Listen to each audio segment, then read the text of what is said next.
ರೀತಿಯಾಗಿ ಅದಕ್ಕೆ ತಮ್ಮೆಲ್ಲರಿಗೂ ಕೂಡ ಸ್ವಾಗತ ಬಯಸ್ತಾ ಇದ್ದೇನೆ. ಈಗ ಮುಖ್ಯವಾಗಿ ಅಂತಂದ್ರೆ ಮುಖ್ಯವಾಗಿ ವಿಷಯಕ್ಕೆ ಬರ್ತೀನಿ. ಏನು ಮಹಾನಗರ ಪಾಲಿಕೆಯಲ್ಲಿ ಇಬ್ಬರು ಮಂದಿ, ಒಬ್ರು ಮಂಗೇಶ್ ಪವರ್ ಅವರು ಮೇಯರ್ ಅವರು ಮತ್ತು ಜಯಂತ್ ಜಾಧವ್ ಇವರಿಬ್ರು ಏನು ತಮ್ಮ ಪತ್ನಿಯರ ಹೆಸರಲ್ಲಿ ಜಾಗ ಏನು ತಗೊಂಡಿದ್ದಾರೆ, ಅಲ್ಲಿ ದಿನಸಕಟ್ಟೆಯಲ್ಲಿ ಮಳಿಗೆ ತಗೊಂಡಿದ್ದಾರೆ. ಅದ್ರ ಬಗ್ಗೆ ಈಗಾಗಲೇ ಅನರ್ಹಗೊಂಡಿದ್ರು. ಆಮೇಲೆ ಅದು ಕೋರ್ಟಿಗೆ ಹೋದಂತ ಸ್ಟೇ ಸಿಕ್ಕಿದೆ. ಅದ ನಂತರ ಈಗ ಮುಂದೆ ಅದ್ರ ಜೊತೆಗೇನೆ ಈಗ ನಾವು ಮೊನ್ನೆ ಏನೋ ಒಂದು ಆದೇಶ ಆಯಿತು ಯು ಡಿ ಸೆಕ್ರೆಟರಿ ಅವರಿಂದ. ಅದರಲ್ಲಿ ಕ್ಲಿಯರ್ ಕಟ್ ಆಗಿ ಯು ಡಿ ಸೆಕ್ರೆಟರಿ ಅವರು ಅದನ್ನ ಅವ್ರ ಗಮನಕ್ಕೂ ಬಂದಿದೆ. ಅವರು ಮಾಹಿತಿಗಳನ್ನ ಕಲೆಕ್ಟ್ ಮಾಡಿ ಅದರಲ್ಲಿ ಕೂಡ ಅವರು ಏನು KMC ಆಕ್ಟ್ 1976 ಸೆಕ್ಷನ್ 19 ಅಲ್ಲಿ 1, 2 ಮತ್ತು 3 ಬರುತ್ತೆ, ಅದೆಲ್ಲ ಅವ್ರಿಗೆ ಅಪ್ಲೈ ಆಗುತ್ತೆ. ಅದನ್ನ ತಗೊಂಡ ನಂತರ ಅದನ್ನ ಯಾವುದೇ ತರದ ಸೆಲ್ಫ್ ಡಿಕ್ಲರೇಷನ್ ಮಾಡಬೇಕಾದ್ರೆ ಈಗ ಅದನ್ನ ಸರಿಯಾಗಿ ಮಾಹಿತಿಯನ್ನು ಕೊಡಬೇಕು. ಅದರಲ್ಲಿ ಅವರು ತಪ್ಪು ಮಾಹಿತಿಗಳನ್ನು ಕೊಟ್ಟಿದ್ದಾರೆ. ತಪ್ಪು ಮಾಹಿತಿಗಳನ್ನು ಕೊಟ್ಟ ನಂತರ ಇಮಿಡಿಯೇಟ್ಲಿ ಅದು ಸೀಸ್ ಆಗುತ್ತೆ. ಸೆಕ್ಷನ್ 19 ಪ್ರಕಾರ 19 KMC ಆಕ್ಟ್ 1976 ಸೆಕ್ಷನ್ 19(1) ಮತ್ತು 2ದಲ್ಲಿ ಅದು ಈಗಾಗಲೇ ಸೀಸ್ ಆಗಿದೆ. ಹಾಗಾಗಿ ಅವ್ರು ಈಗಾಗಲೇ ಅದರಲ್ಲಿ ಅದನ್ನು ಉಲ್ಲೇಖ ಮಾಡಿದೆ. ಈಗಾಗಲೇ ಕೋರ್ಟ್ ಕೂಡ ಅದನ್ನು ಈಗಾಗಲೇ ಮೊನ್ನೆ ನಮ್ಮ ಸುಪ್ರೀಂ ಕೋರ್ಟ್ ಹಾಗೂ ಹೈಕೋರ್ಟ್ನ ವಕೀಲರಾದಂಥ ಶ್ರೀ ನಿತಿನ್ ಮೋಹನ್ ಬಂದಿ ಅವರು ಇದನ್ನು ಕೂಡ ಮೊನ್ನೆ ಹೈಕೋರ್ಟ್ನ ಗಮನಕ್ಕೆ ಅಲ್ಲಿ ತಂದಿದ್ದಾರೆ. ಅದರ ಈಗ 28ನೇ ತಾರೀಕು ಅದರ ಬಗ್ಗೆ ವಾಪಸ್ ಇದು ವಿಚಾರಣೆ ನಡೆಯುತ್ತೆ. ಸೊ ಅದಕ್ಕಿಂತ ಮುಂಚೆ ಈಗಾಗಲೇ ಸೀಸ್ಡ್ ಅಂತ ಹೇಳಿದ್ರೆ ಅದು ಸೆಕ್ಷನ್ 19 ಪ್ರಕಾರ ಸೀಸ್ ಆಗಿದೆ ಅಂತ ಹೇಳಿದ ನಂತರ ಈಗ ಅದನ್ನ ಜಾಗ ಅವ್ರಿಗೆ ಬಿಡಬೇಕಾಗಿತ್ತು, ಇನ್ನೊಂದು ಬಿಟ್ಟಿಲ್ಲ. ಸೊ ಅದಕ್ಕಾಗಿ ನಾನು ಇವ್ರಿಗೆ ಮಹಾಪೌರಾದಂಥ ಮಂಗೇಶ್ ಪವರ್ ಅವ್ರಿಗೆ ಮತ್ತೆ ಜಯಂತ್ ಜಾಧವ್ ಅವ್ರಿಗೆ ತಕ್ಷಣ ಅವರ ಪದಗಳನ್ನ ಬಿಟ್ಟು ರಾಜೀನಾಮೆ ಕೊಡ್ಬೇಕಂತಂದ್ರೆ ಅದಕ್ಕೆ ಯಾವ್ದು ಕೋರ್ಟಿಗೆ ಹೋಗುದು ಅದು ಇದರಲ್ಲಿ ಅವಶ್ಯಕತೆ ಇಲ್ಲ ಸೆಕ್ಷನ್ 19 ಪ್ರಕಾರ. ಸೊ ಅವರು ಅದನ್ನೀಗ ಮೇಯರ್ ಸ್ಥಾನವನ್ನ ತಾವಾಗೇ ರಾಜೀನಾಮೆ ಕೊಟ್ಟು ಅದರಿಂದ ಹಿಂದೆ ಬರ್ಬೇಕಂತ ತಿಳ್ಕೊಂಡು ರಾಜೀನಾಮೆಯನ್ನ ಕೊಡ್ಬೇಕಂತ ತಿಳ್ಕೊಂಡು ನಾವು ಅವ್ರಿಗೆ ಹೇಳ್ತಾ ಇದ್ದಿದ್ರೆ ನಾಳೆ ಕಾನೂನು ಹೋರಾಟ ಮಾಡಿ ಮತ್ತೆ ಅನರ್ಹಗೊಳಿಸಬೇಕಾಗುತ್ತೆ. ಇದನ್ನು ಕೂಡ ನಾವು ಅವ್ರಿಗೆ ಹೇಳ್ತಾ ಇದ್ದೇವೆ.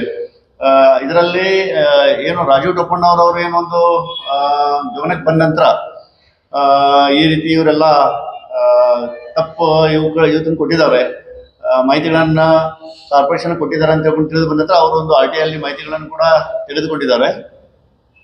ನಾನು ಕೂಡ ಏನು RTI ಮಾಹಿತಿಗಳನ್ನು ತೆಗೆದುಕೊಂಡಿದ್ದೆ. ಕೆಂಚಕಟ್ಟೆಯಲ್ಲಿ ಅವರ ಪತ್ನಿಯವರ ಹೆಸರಲ್ಲಿ ಏನು ಮಳಿಗಳಿದಾವೆ ಅದ್ರ ಬಗ್ಗೆ ಅವರು ಉಲ್ಲೇಖ ಮಾಡಿಲ್ಲ. ಅದನ್ನು ಕೂಡ ನಾವು ಗಮನಕ್ಕೆ ತಂದೇವೆ. ಇದರಲ್ಲಿ ಸರ್ಕಾರ ಇಷ್ಟರೊಳಗೆ ಅವ್ರ ಮೇಲೆ ಅವ್ರನ್ನ ಅನರ್ಹಗೊಳಿಸಬೇಕಾಗಿತ್ತು, ಅದು ಗೊತ್ತಿಲ್ಲ. ಬೇಜಾರಾಗುತ್ತೆ. ಸರ್ಕಾರ ಇದರಲ್ಲಿ ಈ ರೀತಿಯಾಗಿ ಕೆಲಸ ಮಾಡ್ತದೆ ಅಂತ ನಮಗೆ ಒಂದು ಸ್ವಲ್ಪ ಮುಜುಗರ ಉಂಟಾಗ್ತಾ ಇದೆ.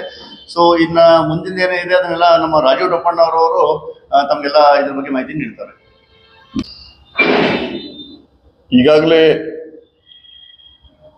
ಮೇಯರ್ ಮಂಗೇಶ್ ಪವರ್ ಅವರು ಮತ್ತು ಮತ್ತೊಬ್ಬ ಕಾರ್ಪೊರೇಟರ್ ಜಯಂತ್ ಜಾಧವ್ ಅವ್ರ ಬಗ್ಗೆ ಈಗಾಗಲೇ ಅವ್ರದ್ದು ಏನು ಅಫಿಡೇವಿಟ್ಸ್ ಅದ ಅದು ನಾವು RTI ಪಡ್ಕೊಂಡಿದ್ವಿ. ಆ RTI ಸ್ಪಷ್ಟವಾಗಿ ಅವರು ಧರ್ಮಪತ್ನಿಗಳು ಏನು ಕೌಕಟ್ಟದಲ್ಲಿ ಅಂಗಡಿ ತಗೊಂಡಿದ್ದಾರೆ ಅದರದ್ದು ಬಗ್ಗೆನೂ ವಿವರ ಇಲ್ಲ. ಅದರದ್ದು ಏನು ಇನ್ಕಮ್ ಜನರೇಟ್ ಆಗ್ತೈತಿ ಆ ಮಾಹಿತಿನೂ ಅಫಿಡೇವಿಟ್ಸ್ನಾಗ ಕೊಟ್ಟಿಲ್ಲ. ಸೊ ಹೀಗಾಗಿ ಆಕ್ಟ್ ಕಾಯ್ದೆ ಏನು ಹೇಳುತ್ತೆ ಅಂದ್ರೆ ಯಾವಾಗ ಅವರು ಅರ್ಧ ಇನ್ಫಾರ್ಮೇಶನ್ ಕೊಡ್ತಾರೋ ಅಥವಾ ಇನ್ಕಂಪ್ಲೀಟ್ ಇನ್ಫಾರ್ಮೇಶನ್ ಕೊಡ್ತಾರೋ ಅಥವಾ ಅವರು ಅಫಿಡೇವಿಟ್ಸ್ ಸಲ್ಲಿಸಂಗಿಲ್ಲ ಅಥವಾ ಫಾಲ್ಸ್ ಇನ್ಫಾರ್ಮೇಶನ್ ಕೊಡ್ತಾರೋ ಯಾವುದಾದ್ರು ಇನ್ಫಾರ್ಮೇಶನ್ ಹೈಡ್ ಮಾಡ್ತಾರೋ ಅವಾಗ ಇಮಿಡಿಯೇಟ್ಲಿ ಕಾಯ್ದೆ ಪ್ರಕಾರ automatic cessation of official duties ಅಂದ್ರೆ cease to exist, automatic cessation of membership ಆಗುತ್ತೆ. ಹೀಗಾಗಿ ಮಂಗೇಶ್ ಪವರ್ ಅವರಿಗೆ ಮತ್ತು ಜಯಂತ್ ಜಾಧವ್ ಅವರಿಗೆ ಮತ್ತು ಬಹಳಷ್ಟು ಬೇರೆ ಏನು ಮಹಾನಗರ ಪಾಲಿಕೆನ ಕಾರ್ಪೊರೇಟರ್ಸ್ ಅದಾರ, ಯಾರಿಗೆ ಗುರ್ತೈತಿ ಅವರು ಈ ಸೆಕ್ಷನ್ 19(1), 2 and 3 ಏನು ವಯೋಲೇಷನ್ ಮಾಡ್ಯಾರ ಅವ್ರು ಎಲ್ಲರೂ ಇವತ್ತು ತಾವು ರಾಜೀನಾಮೆ ಕೊಡಬೇಕು. ಯಾಕಂದ್ರೆ ಕಾಯ್ದೆ ಪ್ರಕಾರ ಈಗಾಗಲೇ ಅವರು ಅನರ್ಹ ಆಗಿಬಿಟ್ಟಿದ್ದಾರೆ.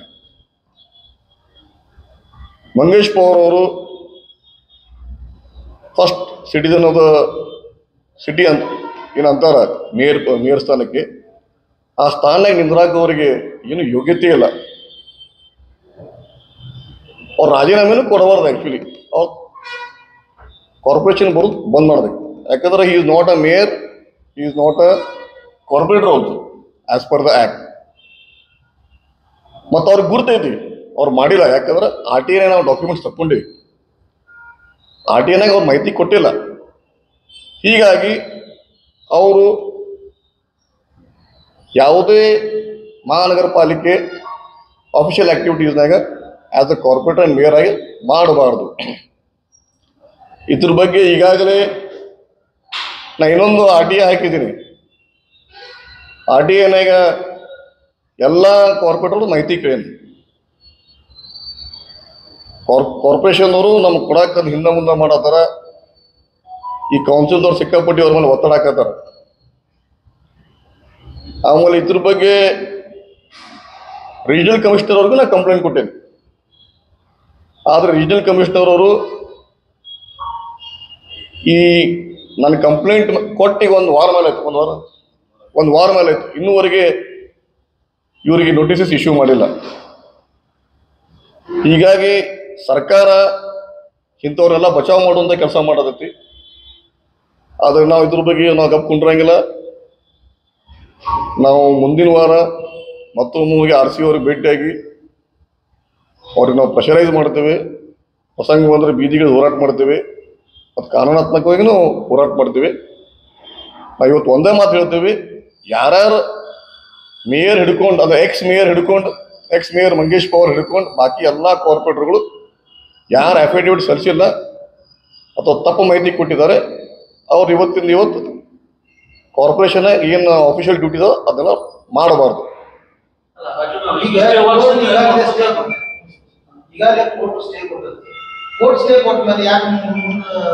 ಇಲ್ಲ ಒಂದು ಮಾತು ಈಗ ಇಲ್ಲ, ನೀವು ಹೇಳಿಲ್ಲ ಅದಕ್ಕೆ ಕೇಳಿ. ಇದ್ರ ಎರಡು ಆ್ಯಂಗಲ್ ಅವರು. ಸುಜಿತ್ ಮುಳುಗುನ್ ಅವರು ಸೆಕ್ಷನ್ 26 ಗ್ರೌಂಡ್ಸ್ ಮೇಲೆ ಕೊಟ್ಟಿದ್ರು, ಕಂಪ್ಲೇಂಟ್ ಕೊಟ್ಟಿದ್ರು. ಆಮೇಲೆ ಮಂಗೇಶ್ ಪವರ್ ಅವರು ಮತ್ತು ಜಯಂತ್ ಜಾಧವ್ ಅವರು ಅದ್ರ ಬಗ್ಗೆ ಅವ್ರಿಗೆ ಕೊಟ್ಟಿದ್ರು. ಇದ್ರ ಮೇಲೆ ಸ್ಟೇ ಕೊಟ್ಟಿದ್ದಾರೆ. ನನ್ನ ಗ್ರೌಂಡೇ ಬೇರೆ ಐತಿ.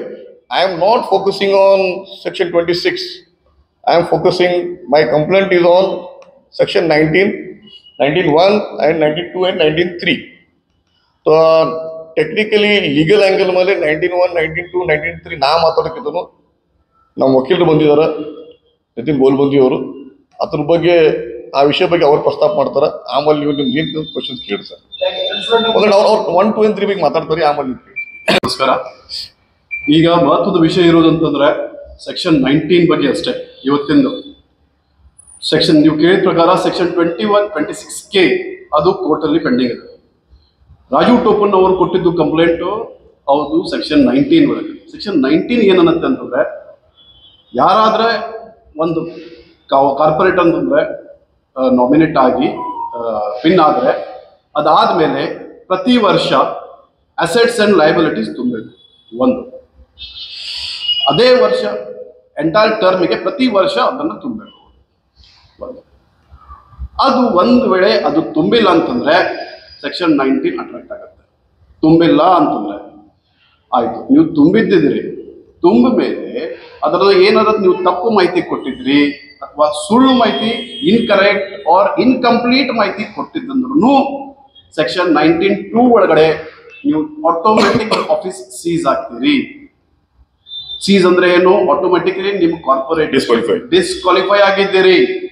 ಸೊ ಹೀಗಾಗಿ ಕಾರ್ಪೊರೇಟರ್ ಬೇಸಿಕ್ ನಿಮ್ಮ ಮೆಂಬರ್ಶಿಪ್ ಹೋಯ್ತಂತಂದ್ರೆ, ನಮ್ಮ ಮೇಯರ್ ಆಗಿದ್ದವರು, ಆನರೇಬಲ್ ಮೇಯರ್ ಆಗಿದ್ದವರು, ಅವರು ಯಾವ ಅಧಿಕಾರ ಮೇಲೆ ಮೇಯರ್ಶಿಪ್ ಹೋಲ್ಡ್ ಮಾಡ್ತಾ ಇದ್ದಾರೆ? ಈಗ ರಾಜೀವ್ ಟೋಪನ್ ಅವರು ಸರ್ ಅಂದಿರ್ತಾರ, is the first citizen of Belagavi. Public office hold ಮಾಡ್ತಾ ಇದ್ದೀರಾ, ನಿಮ್ ಅನರ್ ಆಗಿದ್ದಂತಂದ್ರೆ ನಿಮ್ಗೆ ಏನ್ ನೈತಿಕತೆ ಇದೆ ಆ ಆಫೀಸ್ನಲ್ಲಿ ಹೋಗಿ ಕೂಡುದು, ಎಲ್ಲ ಆಫಿಷಿಯಲ್ ಡ್ಯೂಟಿನ ನೀವು ಮುಂದುವರಿಸೋದು. ನೀವು ಹ್ಯಾವ್ ನೋ ರೈಟ್ ಅಂಡರ್ 19(2). ಅದು ನಾವು ಅಷ್ಟೇ ಹೇಳ್ತಾ ಇಲ್ಲ, ನಾವು ಒಂದು ಜಜ್ಮೆಂಟ್ ತಗೊಂಡು ಬಂದಿದ್ದೀವಿ. ಈ ಜಜ್ಮೆಂಟನ್ನು ಇದು BBMP ದಲ್ಲಿ ಆಗೋದು ವಿಷಯ. ಇದರಲ್ಲಿ ಕೋರ್ಟ್ ಕ್ಲಿಯರ್ ಆಗಿ ಹೇಳುತ್ತದೆ, ಒಂದ್ಸಲ ನೀವು ಇದನ್ನ ಏನಾರ ಸುಳ್ಳು ಮಾಹಿತಿ ಕೊಟ್ಟಿದ್ರಂತಂದ್ರೆ ಆಟೋಮ್ಯಾಟಿಕ್ ಸೀಸೇಷನ್ ಆಗುತ್ತೆ ಅಂತ ಹೇಳುತ್ತಾರೆ. ನಾವು ಒಂದೇ ನಿಮಿಷ ಓದಿ ತೋರಿಸ್ತೀನಿ. Section 1 of subsection 1 of section 19 mandates that every councillor shall file with the mayor of the corporation a declaration of all assets owned by him and his family members. This has to be done within 1 month of assuming the office after election. Subsection 2 causes automatic cessation of councillorship should he fail to file such declaration or that one filed by him is false or incorrect. ಅಂದ್ರೆ ಏನು automatic ಸೀಸೇಷನ್? ಅದಾದ್ಮೇಲೆ ಅವ್ರಿಗೆ ಏನೂ ಅಧಿಕಾರ ಇಲ್ಲ ಮುಂದಲ್ಲಿ ಯಾವುದು council proceedings ಅಲ್ಲಿ vote ಮಾಡಕ್ಕ ಅಥವಾ ಭಾಗವಹಿಸಕ್ಕ. ಅದ್ ಏನೆಲ್ಲ ಮಾಡಿದ್ರಂತಂದ್ರೆ section 432 Karnataka municipal corporation act ಒಳಗೆ ಪೆನಲ್ಟೀಸ್ ಅದಾವ. They will be liable for penalties, prosecution ಆಗ್ತದ. ಗಮನ ತಗೋರಿ, ಬಹಳ ಸೀರಿಯಸ್ ಅಫೆನ್ಸ್ ನೀವು ಮಾಡ್ತಾ ಇದ್ದೀರಿ. ಇದ ಪ್ರಕಾರ ಬೇರೆ ಕಾರ್ಪೊರೇಟರ್ಸ್ ಆಗಲಿ ನೀವು ಏನಾದ್ರು ಅಸೆಟ್ಸ್ ಅಂಡ್ ಲಯಬಿಲಿಟೀಸ್ ತುಂಬಿಲ್ಲ ಅಂತಂದ್ರೆ ನಿಮ್ಗೆ ಏನು ಅಧಿಕಾರ ಇಲ್ಲ ಕಾರ್ಪೊರೇಟರ್ ಆಗಿ ಇಲ್ಲಿ ಕೆಲಸ ನಿರ್ವಹಣೆ ಮಾಡಕ್ಕೆ. ಇಷ್ಟು ವರ್ಷದಲ್ಲಿ ಯಾವ ಅಸೆಟ್ಸ್ ಅಂಡ್ ಲಯಬಿಲಿಟೀಸ್ ತುಂಬಿಲ್ಲ, ಅದು ಈಗ ಎಕ್ಸ್ಪೈರ್ ಆಗಿದೆ, ಅದು ಅಪ್ಲಿಕೇಬಲ್ ಆಗಲ್ಲ. ಈ ಹೌದು ಇಷ್ಟು ವರ್ಷಕ್ಕೆ ಬಂದಾಗಿಂದ ಯಾವ ಅಫಿಡೇವಿಟ್ ತುಂಬಿದ ಎಲೆಕ್ಷನ್ ಟೈಮಲ್ಲಿ ಅದನ್ನ ಯಾವ ಅಸೆಟ್ಸ್ ಅಂಡ್ ಲಯಬಿಲಿಟೀಸ್ ಫೈಲ್ ಮಾಡಿಲ್ಲ. ಯಾಕಂದ್ರೆ ಈಗ ಒಂದು ರೀಸೆಂಟ್ಲಿ ನೋಟಿಸ್ ಹೋಗಿದೆ 7 ದಿನದಲ್ಲಿ ಕೊಡ್ರಿ ಅಂತ. ಯಾಕಂದ್ರೆ ಇನ್ನೂವರೆಗೆ ಯಾರು ಮಾಡಿಲ್ಲ. All 58 standard is verified. ಇಲ್ಲ, doesn't matter. See, Raju, it doesn't matter for us. Filed ಹಾಕಿ ಆಯ್ತು. ಅಲ್ಲ, ನೀವು ಇಬ್ಬರೇ ಹೇಳ್ತಾ ಇದ್ದೀರಿ. If the same parameters yes. That is what, sir. That is the reason I have filed another archi after the complaint on section 19 on mayor ಮತ್ತು ಜಯಂತ್ ಜಾಧವ್ ಅವ್ರ ಮೇಲೆ ಏನು ಕಂಪ್ಲೇಂಟ್ ಮಾಡಿದ್ವಿ. ಆಮೇಲೆ ನನ್ನ ಗಮನಕ್ಕೆ ಬಂದ ಕೂಡಲೇ ಆಸ್ ಪರ್ ಮೈ ಸೋರ್ಸಸ್ ನಾನು RTI ಫೈಲ್ ಮಾಡಿದ್ದೆ. RTI ಫೈಲ್ ಮಾಡಿ it is almost more than 10 days. ಅವರು ಅದು ಅವ್ರಿಗೆ ಹೇಳಿ ನಾನು, it is not mandatory that you have to give me RTI after 30 days. It is not mandatory. You can give within 30 days. Not mandatory, sir. Maximum, sir. That is maximum. ನಾನು ನೀವು ಹೇಳೋ grounds ಮೇಲೆ ನೀವೇನು ಹೇಳೋದು correct ಐತೆ sir. ಆ ಪ್ರಕಾರ ನನಗೆ ಬಂದ ಕೂಡಲೇ why only Mangesh Pawar and Jain all 58. I don't care if somebody. ನೋಡ್ರಿ ಸರ್, ಒಂದು ನೋಡ್ರಿ, ನಮಗೂ ವಿ ಆರ್ ನಾಟ್ ಸಪೋರ್ಟ್. ನಾವು ಯಾರಿಗೂ ನಾವು ಅವ್ರಿಗೆ ಇವ್ರಿಗೆ ನಾವು we are not favouring.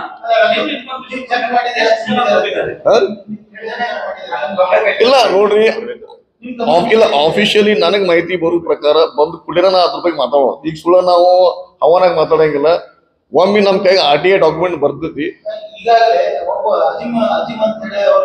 Sir. Azim ಪಡ್ವೇಕರ್ ಅವ್ರಿಗೆ ನೋಟಿಸ್ ಕಾರ್ಪೊರೇಷನ್ ಇಶ್ಯೂ ಮಾಡ್ಯಾರ. ನಾನು ಇನ್ನೊಂದೇನು ಕೇಳ್ತೇನೆ, ಅವ್ರಿಗೆ ನಾನ್ ಸಬ್ಮಿಷನ್ ಆಫ್ ಅಫಿಡವಿಟ್ಗೆ ಅವ್ರಿಗೆ ನೋಟಿಸ್ ಇಶ್ಯೂ ಮಾಡ್ಯಾರ.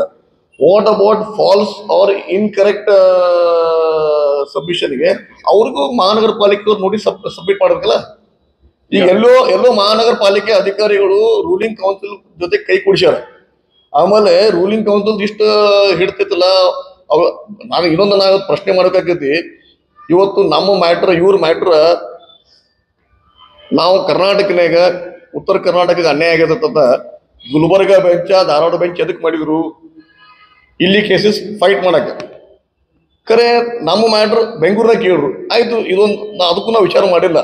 ಅದೊಂದು ಹೋರಾಟ ಐತಿ, ಅದ್ರ ಬಗ್ಗೆ ಹೋರಾಟ ಮಾಡ್ತೀವಿ. ಆಮೇಲೆ ಅದ್ರ ಏನು ಹೇಳಿರೋದ್ರಿ, since government is party to this issue, battery stake listed in Bengaluru ಅಂದ್ರೆ ಧಾರವಾಡ ಮತ್ತು ಗುಲ್ಬರ್ಗನಾಗ ಯಾವುದೇ ಒಂದು ಕೇಸ್ನಾಗ ಕರ್ನಾಟಕ ಸರ್ಕಾರದ ಅಧಿಕಾರಿಗಳು ಪಾರ್ಟಿ ಆಗಂಗಿಲ್ರಿ, ಪಾರ್ಟಿ ಆಗ್ತಾರ. ಅಂದ್ರೂ ಇದು ಎದಕ್ಕಾತು ಹೆಂಗಾತು ನಾ ಇದ್ರ ಬಗ್ಗೆ ಟೀಕೆ ಮಾಡಂಗಿಲ್ಲ. ಯಾಕಂದ್ರ ಹೈಕೋರ್ಟ್ ಮ್ಯಾಟರ್ ಆಗ್ತೈತಿ. ಬಟ್ ಜನಕ್ಕೆ ಗುರ್ತೈತಿ ಏನಾಗತೈತಿ ಏನಾಗತ್ತಿಲ್ಲ, ಯಾವ ತರ ಏನು ಕೆಲವು ಕೈಗಳು ಹಿಂದಿನ ಕೈಗಳು ಅದಾವಲ್ಲ ಅವ್ ಹೆಂಗ್ ವರ್ಕ್ ಆಗತ್ತೋ ಎಲ್ಲ ಜಗತ್ತು ಜಾಹಿರಿತದ. ಅದ್ರ ಬಗ್ಗೆ ನಾ ಮಾತಾಡಂಗಿಲ್ಲ. ಆದ್ರೆ ಈ ವಿಷಯನಾಗ ಇವತ್ತು ಸರ್ಕಾರ ಬಹಳ ನಿರ್ಲಕ್ಷ್ಯ ಮಾಡೋದೈತಿ. ರಿಜಿನಲ್ ಕಮಿಷನರ್ ಅವರು ಆಕ್ಷನ್ ತಗೋತಿಲ್ಲ. ಇನ್ನೊಂದು ಮಹಾನಗರ ಪಾಲಿಕೆನಾಗಿರುವಂತ ಕಮಿಷನರ್ ಅವರು ಮತ್ತು ಕೌನ್ಸಿಲ್ ಸೆಕ್ರೆಟರಿ ಅವ್ರ ಜವಾಬ್ದಾರಿ ಐತಿ. They are the custodians of the records. ನಾನು ಆಗ್ಲಿ ಸುಜಿತ್ ಮುಡ್ಕೊಂಡವ್ರು RTI ಹೋರಾಟ ಮಾಡುವಂತ ಅವಶ್ಯಕತೆ ಇಲ್ಲ. ಇದು ಅವ್ರವ್ರ ಜವಾಬ್ದಾರಿ ಐತಿ, ಅಧಿಕಾರಿಗಳ ಜವಾಬ್ದಾರಿ ಐತಿ, ಅವ್ರು ಮಾಡಬೇಕು. ಈ 20 ವರ್ಷ ಮಾಡಿಲ್ಲ ಅಂದ್ರೆ 20 ವರ್ಷ ಯಾವ ಅಧಿಕಾರಿಗಳು ಎಲ್ಲ ಅಧಿಕಾರಿಗಳು ಕತ್ತಿಕೆ ಬೆಳವಣಿಗೆ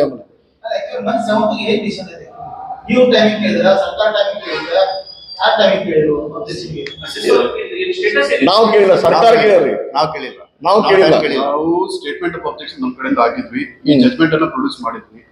ಇದ್ರ ಪ್ರಕಾರ ಆಟೋಮೆಟಿಕ್ಲಿ ಡಿಸ್ಕ್ವಾಲಿಫೈ ಆಗಿದ್ದಾರೆ. ಆದ್ರೂ ಸರ್ಕಾರ ಅವರಿಗೆ ಅಬ್ಜೆಕ್ಷನ್ ಫೈಲ್. ಆಮೇಲೆ ಇನ್ನೊಂದು ನೋಡ್ರಿ, ಸರ್ಕಾರದ ಏನ್ ರಿಪೋರ್ಟ್ ಮಾಡಲ್ಲ ಇವ್ರು. ಸುಜಿತ್ ಮುಳುಗುಂದ್ ಅವ್ರ ಮ್ಯಾಟರ್ನಾಗ ಏನ್ principal secretary urban development Deepa Cholan madam ಅವ್ರು ಏನು ಆರ್ಡರ್ ಮಾಡ್ರು, ಅವ್ರ ಪೂರಾ ರಿಪೋರ್ಟ್ನಾಗ ಅವರು 19 ಬಗ್ಗೆ ಪ್ರಸ್ತಾಪ ಮಾಡ್ಯಾರ. ಸೆಕ್ಷನ್ 19 ಪ್ರಕಾರ ಡಿಸ್ಕ್ವಾಲಿಫೈ ಪ್ರಸ್ತಾಪ ಮಾಡ್ಯಾರ. ಆ ಗ್ರೌಂಡ್ ಮೇಲೆ ಅದು ಮಹಾನಗರ ಪಾಲಿಕೆ ಅಧಿಕಾರಿಗಳು ಮತ್ತು ರಿಜಿನಲ್ ಕಮಿಷನರು ಅದೊಂದು ಗ್ರೌಂಡ್ ತಗೊಂಡು ಇಮಿಡಿಯೇಟ್ಲಿ ಅವ್ರಿಗೆ ಆಯ್ತಪ್ಪ, ಅವ್ರಿಗೊಂದು ಅವಕಾಶ ಕೊಡ್ರಿ. ನಾನು ಅದ್ರ ಡೈರೆಕ್ಟ್ಲಿ ಡಿಸಿಷನ್ ತಗೋಬೇಡ್ರಿ, ನೀವು ಅವ್ರಿಗೊಂದು ಅವಕಾಶ ಕೊಡ್ರಿ, ಅವ್ರಿಗೊಂದು ನೋಟಿಸ್ ಇಶ್ಯೂ ಮಾಡಿ ಅವ್ರು ಏನಂತ ಕೇಳ್ಕೊರಿ, ಆಮೇಲೆ ಡಿಸಿಷನ್ ತಗೋರಿ. ಖರೆ ಈ ತರ ಇಂಥ ಒಂದು ಗಂಭೀರ ವಿಷಯನಾಗ ಇವರು ಯಾವುದೇ ತರ ಆಕ್ಟ್ ಮಾಡ್ತಾ ಇಲ್ಲ ಅಂದ್ರೆ ಇದು ಸರ್ಕಾರದ ಫೇಲಿಯರ್ ಅಂತೀನಿ.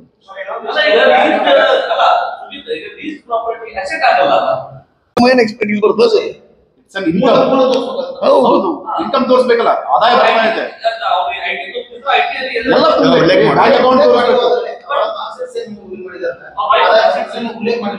ಮಾಡಿಲ್ಲ, ಇನ್ಕಮ್ ಮಾಡ್ತಾ ಇಲ್ಲ, ಬ್ಯಾಂಕ್ ಅಕೌಂಟ್ ತೋರಿಸ್ತಾ ಇಲ್ಲ. Is is not incorrect. ಇರೋದು ಇದಕ್ಕೆ ಅಂತಂದ್ರೆ ನಾವು ಆಸ್ ಅ ವೋಟರ್ ನಾವು ಯಾರಿಗೆ ವೋಟ್ ಹಾಕ್ತಾ ಇದ್ದೀವಿ, ಎಷ್ಟು ಅವ್ರದ್ದು ಇದಿದೆ, ಏನ್ ಕ್ರಿಮಿನಲ್ ಬ್ಯಾಕ್ ಗ್ರೌಂಡ್ ಇದೆ, ಏನ್ ಅವ್ರ ಅಸೆಟ್ಸ್ ಇದಾವೆ, ಅದೆಲ್ಲ ನೋಡ್ಬೇಕು. ನಾವು ಅದನ್ನ ಇನ್ಫಾರ್ಮ್ ಸಿಟಿಸನ್ ಆಗಿ ನಾವು ಅದನ್ನ ವೋಟ್ ಮಾಡ್ಬೇಕು, ಅದು ಉದ್ದೇಶ. Assets and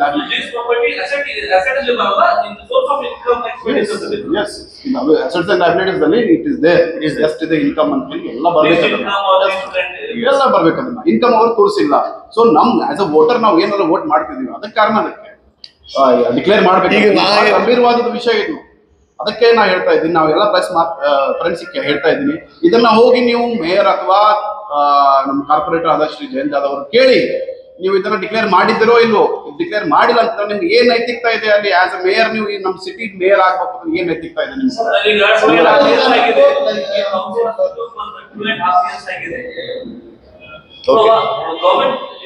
Government responsibility. Yes, it is government responsibility. It is not our responsibility. It is not our responsibility.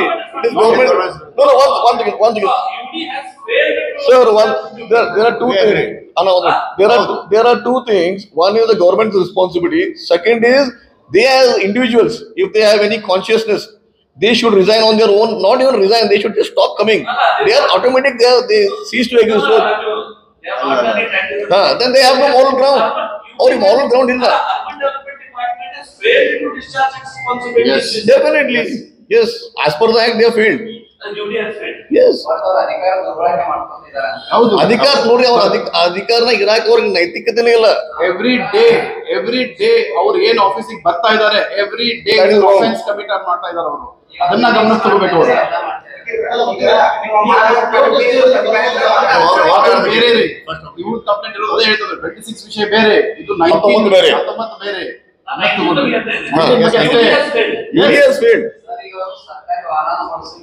ಏನು ಇಲ್ಲ. ಅವ್ರು ನೋಡ್ರಿ, ಮಹಾನಗರ ಪಾಲಿಕೆಗೆ ಒಂದು ಸಾರ್ವಜನಿಕರಾಗಿ ಬರ್ಬೋದು ಅವರು. ಯಾವುದೇ ಮಹಾನಗರ ಪಾಲಿಕೆ ಚಟುವಟಿಕೆಗಳಲ್ಲಿ, ಮೀಟಿಂಗ್ಗಳಲ್ಲಿ ಮತ್ತು ನಿರ್ಣಯ ತಗೊಂಡ್ರೆ ಅವ್ರಿಗೆ ಸಂಬಂಧ ಇಲ್ಲ. ಇವ್ರು ಅಷ್ಟೇ ಅಲ್ಲ, ಯಾರ್ಯಾರು ತುಂಬಿಲ್ಲ, ಯಾರ ಅರ್ಧ ಮಾಹಿತಿ ಕೊಟ್ರೆ ಅವ್ರಿಗೆ ಯಾರಿಗೂ ಮಾಡಕ್ ಅಧಿಕಾರ ಇಲ್ಲ. ಇದರದ್ದು ಕಾಂಪ್ಲಿಕೇಶನ್ ಹೇಳ್ತೀನಿ. ಈ ಆದೇಶದಲ್ಲಿ ಏನಂತಾರೆ, ಕಾಂಪ್ಲಿಕೇಶನ್ ಏನ್, ಯಾಕಂದ್ರೆ ಸೀರಿಯಸ್ನೆಸ್ ಇದೆ ಹೇಳ್ತೀನಿ. ಇದರಲ್ಲಿ ಏನಂತಾರೆ ಆರ್ಡರ್ದಲ್ಲಿ ನೋಡ್ರಿ, ಒಂದು second. Respondent corporation is directed to initiate legal action against disqualified councillors who have voted and acted in contravention of section 432. ಅಂದ್ರೆ ಆ ಕಾರ್ಪೊರೇಟರ್ಸ್ ಮೇಲೆ, ಅದಕ್ಕೆ ಮೇಯರ್ ಮೇಲೆ ಆಕ್ಷನ್ ತಗೋರಿ. ಎರಡನೇದು, ಆ ಕಮಿಷನರ್, ಯಾವ ಕಮಿಷನರ್ ಇದನ್ನ ಆಕ್ಷನ್ ತಗೊಂಡಿಲ್ಲ ಅವ್ರ ಮೇಲೆ ಡಿಸಿಪ್ಲಿನರಿ ಆಕ್ಷನ್ ತಗೋರಿ ಅಂತ ಹೇಳಿ ಇದರಲ್ಲಿ ಆರ್ಡರ್ ಇದೆ. ಯಾರ ಜವಾಬ್ದಾರಿ ಇದು? ಕಮಿಷನರ್ ಅವರು. ಅಧಿಕಾರಿಗಳು ಮಾತಾಡ್ತಿದ್ರೆ ಈಗ ಒಂದು ಸರ್ಕಾರಿ ಸುತ್ತೋಲೆಗಳ ವಿರುದ್ಧವಾಗಿ ಸರ್ ಒಂದು ಟೆಂಡರ್ ಕರೆಕೆ ಸರ್ ಅದಕ್ಕೂ ಅನುಮೋದನೆ ಕೊಡ್ತಾರೆ ಸಾಹಿತ್ಯ. ನಾನು ಅದ್ರ ಏನು ಮಾಹಿತಿ ಇಲ್ಲ. ಸಾಹಿತ್ಯ ಅನುಮೋದನೆ ಕೊಡ್ತಾರೆ. ನಗರ ಸೇವಕರ ಮೇಲೆ ಏನಾದರೂ ತನಿಖೆಯನ್ನು ಮಾಡ್ತಾರೆ. ಅದು ಯಾವ್ದು ಅದನ್ನ ಇನ್ನೂ ನಮ್ಗೆ ಮಾಹಿತಿ ಇಲ್ಲ. ಟು ಈ ಬಚ್ಚಿ ಒಟ್ಟು ಮಾತಾಡಕ್ ಆಗಂಗಿಲ್ಲ. ಅದು ಮಾಹಿತಿ ತಗೊಂಡ್ಬೇಕಾದ್ರೆ ಮುಂದಿನ ಹೇಳ್ಬೋದು. Thank you sir.